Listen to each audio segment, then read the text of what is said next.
Rudyard Kipling, another Freemason, wrote a book called The Man Who Would One Day Be King.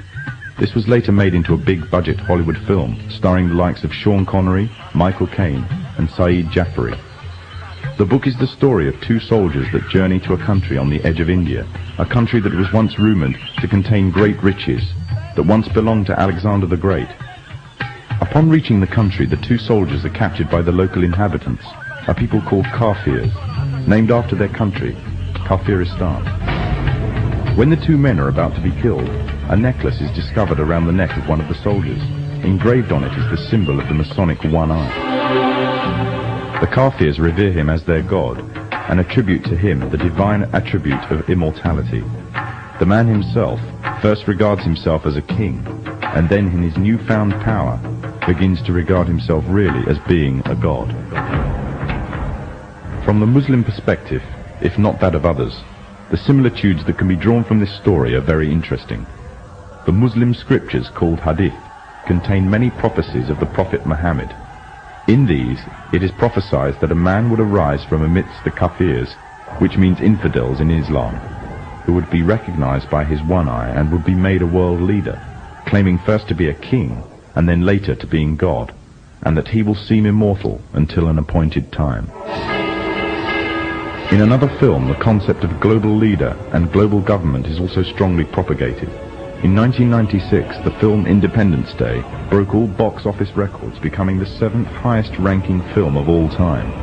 It entranced audiences around the world with a fictional story of an alien invasion on Earth.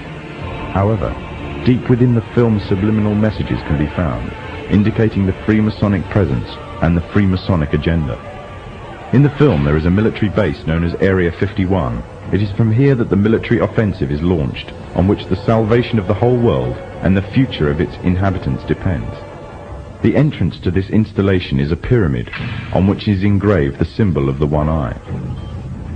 The film shows the USA as the forerunner in establishing a global offensive, involving all the nations of the world, an offensive which is devised, controlled and commanded by one man, one overall leader. The film is part of an upsurge in an upsurge of films and television serials on the topics of aliens, UFOs, and invasions threatening the whole of mankind. These are gradually fueling the growing interest and public unrest on the issue. This is just one of the many ways in which the Freemasons are paving the way for their global government. The Freemasons are using a number of approaches to drive fear into the hearts of the masses. I occasionally think how quickly our differences worldwide would vanish if we were facing an alien threat from outside this world. And yet, I ask you, is not an alien force already among us?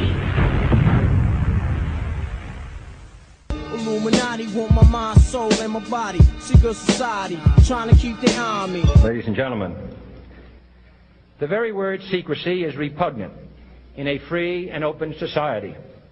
And we are, as a people, inherently and historically opposed to secret societies, to secret oaths, and to secret proceedings. For we are opposed around the world by a monolithic and ruthless conspiracy that relies primarily on covert means for expanding its sphere of influence, on infiltration instead of invasion, on subversion instead of elections, on intimidation instead of free choice. It is a system which has conscripted vast human and material resources into the building of a tightly knit, highly efficient machine that combines military, diplomatic, intelligence, economic, scientific, and political operations. Its preparations are concealed, not published. Its mistakes are buried, not headlined. Its dissenters are silenced, not praised. No expenditure is questioned, no secret is revealed. That is why the Athenian lawmaker Solon decreed it a crime for any citizen to shrink from controversy.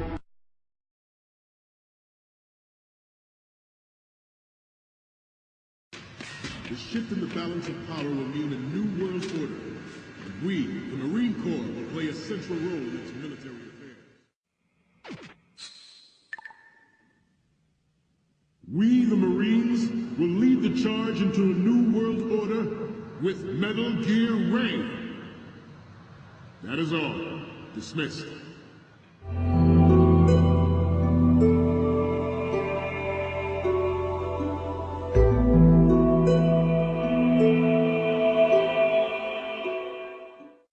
And who are we?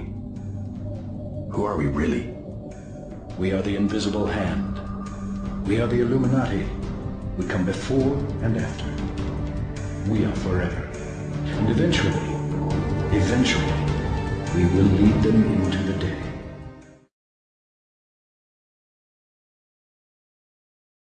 Do you see now why the Templars are a threat?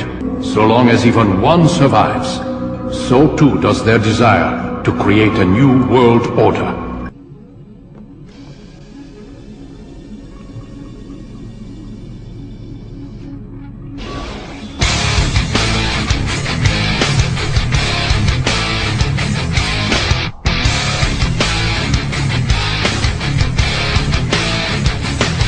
What is Scenario 12D? We know it's a war game scenario, that it has to do with airline counterterrorism. Why is that important enough to kill for? Because it's no longer a game. If some terrorist group wants to act out this scenario, why target you for assassination? Depends on who your terrorists are. The men who conceived of it in the first place. You're saying our government plans to commit a terrorist act against a domestic airline? There you go. Indicting the entire government as usual. It's a faction. A small faction. For what possible gain? The Cold War's over, John. But with no clear enemy to stockpile against, the arms market's flat. But bring down a fully loaded 727 into the middle of New York City, and you'll find a dozen tin-pot dictators all over the world just clamoring to take responsibility and begging to be smart-bombed. I can't believe it. World Trade Center. We're going to crash the plane into the World Trade Center. The pin makes it official. You passed the test. You're Illuminati now.